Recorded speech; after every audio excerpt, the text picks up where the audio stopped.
तो उससे भी आपका ये चीज़ जो ट्रिगर होनी है वो कम हो जाती है। वो अगर ये नहीं हो रही तो फिर आप डर्माटोलॉजिस्ट को दिखा भी लें।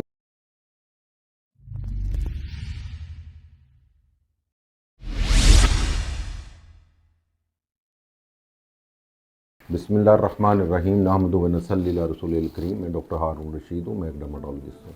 आज का टॉपिक जो है वो इंतहाई अहम और बहुत ही कॉमन एक हेल्थ इशू तो है ही, लेकिन इसके कुछ सोशल आस्पेक्ट्स भी हैं जिसमें एम्बैरसमेंट इंसान को सम टाइम होती है। तो what I am talking about is dandruff, और इसकी काजेज़ जो हैं, असल में डैंड्रफ है क्या, इसको कैसे हम कंट्रोल कर सकते हैं, कैसे ट्रीट कर सकते हैं, इस पर हम बात करेंगे आज।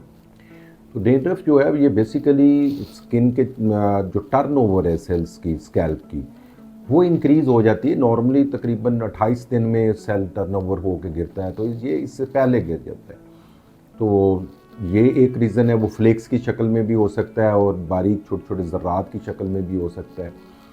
और इसके ट्रिगर्स जो हैं वो जो इसको इंड्यूस करते हैं, जिसकी वजह से मतलब ये चीज़ें डेवलप होती हैं, तो उसमें एक बहुत कॉमन जो है मेलासीजिया के नाम से एक फंगस है, जो कि हमारा नॉर्मल इनहेबिटेंट नहीं है। और ये मेलासीजिया जो फंगस है ये आजकल बहुत कॉमन एक रीज़न है इसकी, जिसकी वजह से डेवलप करती है, डैंड्रफ डेवलप करती है।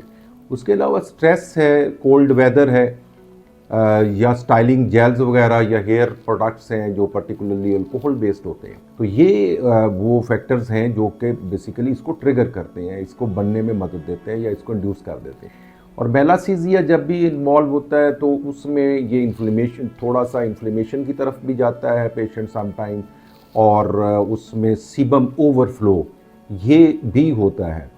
और इसके असरात जो हैं वो फिर कान के पीछे है या कान के अंदर है, या ये एरियाज़ हैं, हमारे आईब्रोज़ हैं, नोज़ की साइड है, मस्टशिज़ हैं, बियर्ड एरिया है, ये वन चेस्ट है, यहाँ तक ये इन्फ्लेमेशन जो है ये काज करता है। क्योंकि जहाँ पे भी स्केल्स, वो इस कंडीशन को सेबोरिक डर्माटाइटिस कहते हैं, और ये काफ़ी डिफ़िकल्ट टू ट्रीट और टफ़ टू ट्रीट होती है। तो ये उसकी एक एक्सट्रीम शक्ल है जब ये फंगस इन्वॉल्व हो जाती है। अब इसकी जो अलामात हैं वो तो जनरली ये है कि पेशेंट देखता है उसके कोट के ऊपर गिर गई है या उसकी शर्ट पे गिर गई है, वो एक एम्बैरसिंग फिनोमिना है, सोशली अनअसेप्टेबल है।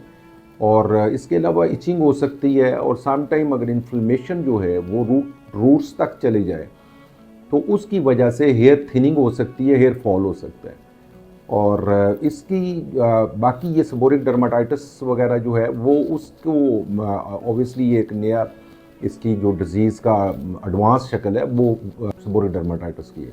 इसके अलावा डैंड्रफ अगर कंट्रोल नहीं हो रही तो आप you must control yourself by medicated shampoos जो एडवाइस किए जाते हैं डर्माटोलॉजिस्ट से। अगर ये नहीं हो रही तो फिर आप डर्माटोलॉजिस्ट को दिखा भी लें, क्योंकि मे बी सर पे एक्जिमा हो, मे बी सोराइसिस हो, maybe some time fungal infection like tinea capitis वगैरह, इसकी वजह से भी स्केल्स सर पे बन जाते हैं। तो वो आपको डायग्नोज करके डर्माटोलॉजिस्ट ही देता है। अब इसके अगर कंट्रोल की तरफ आएँ तो दो तीन चीज़ें बहुत अहम हैं। एक तो मेडिकेटेड शैम्पूज़ हैं जो कि ऑन द काउंटर भी मिलते हैं और डॉक्टर के एडवाइस पे भी मिलते हैं। जिनमें 3 मॉलिक्यूल्स हैं जो बहुत इफ़ेक्टिव हैं और कॉमनली यूज्ड हैं। कीटाकोनाजोल है, सब ये एंटीफंगल एजेंट है, फंगिस्टेटिक है और फंगस की ग्रोथ को रोकता है। सेलेनियम सल्फाइड है, और उसके बाद इस सैलिसिलिक एसिड है। तो ये 3 प्रोडक्ट्स हैं जो कि कॉमनली हमारे शैम्पूज़ में जो एंटी डैंड्रफ होते हैं उसमें डाले जाते हैं। और सम टाइम माइकोनाजोल जो है वो भी आजकल बड़ा इन है, वो भी काफ़ी हमारे एंटी डैंड्रफ प्रेपरेशंस में, पर्टिकुलरली बच्चों में जहाँ पे सैलिसिलिक एसिड वगैरह या इस तरह की चीज़ें नहीं हम डालते, तो वहाँ पे माइकोनाजोल जो है वो काफ़ी इफ़ेक्टिव है। और बच्चों के जो एंटी डैंड्रफ शैम्पू हैं उनमें माइकोनाजोल ज़्यादा पाई जाती है। अब इसको अगर कंट्रोल करना है तो सबसे पहले तो ये देखना चाहिए कि आप स्ट्रेस का वो तो नहीं है, आप बाथ जो है वो ल्यूक वार्म वाटर से लें, गर्म पानी से लेने से ये मसला मज़ीद ख़राब हो जाता है। स्ट्रेस हो तो उसको रिलीफ़ करें। उसके बाद अगर कोई आप यूज़ कर रहे हैं, स्टाइलिंग जेल्स वगैरह यूज़ कर रहे हैं या हेयर प्रोडक्ट्स यूज़ करते हैं जो अल्कोहल बेस्ड होते हैं, तो वो आपको यूज़ नहीं करने चाहिए। और उसके बाद आप अगर लें, बाहर अगर जाना है तो अगर हैट पहन ले तो उससे भी स्किन की ड्राइनेस जो है वो कंट्रोल हो जाती है, मॉइस्चर जो है वो स्किन से नहीं उड़ता, वो रोकता है हेड उसको। तो उससे भी आपका ये चीज़ जो ट्रिगर होनी है वो कम हो जाती है, वो कॉमन फैक्टर है।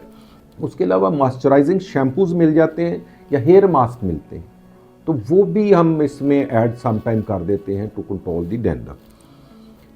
या फिर जब बहुत कोल्ड वेदर है और कमरे में भी टेम्परेचर बहुत लो, ह्यूमिडिफायर्स मिलते हैं जिससे मॉइस्चर लेवल जो है वो मेंटेन किया जा सकता है। उससे फिर ये है कि आपके सर पे डैंड्रफ जो है वो कंट्रोल करने में ह्यूमिडिफायर भी रोल प्ले करता है। तो सो इन एज अ कंक्लूशन हम ये बात करते हैं कि ये एक थोड़ा लॉन्ग रनिंग होती है और इसकी ट्रीटमेंट जितना अर्ली किया जाए स्टार्ट वो बेहतर है। अगर डॉक्टर से एडवाइस लेनी है तो वो बहुत प्रैक्टिकल बात होती है, डर्मेटोलॉजिस्ट से कंसल्ट कर लें। उसके बाद ये है कि ये अक्सर पेशेंट्स पूछते हैं कि हमारे किस तरह से यूज़ करना चाहिए। तो जितने भी एंटी फंगल हैं वो 5 to 7 मिनट्स के लिए इनको अप्लाई करना चाहिए, ट्वाइस वीकली करना चाहिए, ये बात समझने वाली है।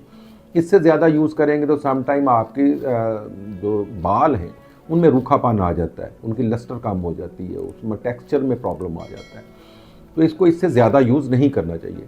और अगर आपकी फंगस मेलासीजिया कंट्रोल नहीं हो रहा या दूसरी आपकी डेंड्रफ फॉर्म सादा डेंड्रफ है टर्नओवर की वजह से सेल्स की, तो हम इसमें कॉम्बिनेशन भी हम दे देते हैं। मतलब उसमें लेट्स से कि कीटोकोनाजोल के साथ हमने ऑल्टरनेट उसको सेलिनियम सल्फाइड के साथ कर दिया, तो इनको हम कॉम्बिनेशन में भी यूज़ कर सकते हैं।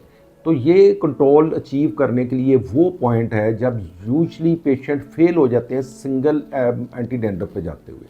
तो वहाँ पे एक इम्पॉर्टेंट नुक्ता, गोल्डन स्टेटमेंट आप समझें कि वहाँ पे आप कॉम्बिनेशन ऑफ द फार्मूलाज इनको अप्लाई करें। और ये डैंड्रफ के लिए ज़रूरी है कि आप कम से कम 3 महीने तो इनको अप्लाई करें ट्वाइस वीकली, और उसके बाद मेंटेनेंस पे चले जाएं, वंस वीकली पे चले जाएं। तो ये उसको कंट्रोल करना है, प्रिवेंट करना है। बाकी आपने ट्रिगर फैक्टर देखना है कि आपका स्ट्रेस है, एनवायरनमेंट है, ह्यूमिडिटी है, या आपकी कोई स्टाइलिंग जेल्स हैं, तो वो ट्रिगर फैक्टर्स को कंट्रोल करें। तो ये मैसेज है। Thank you for coming on my channel.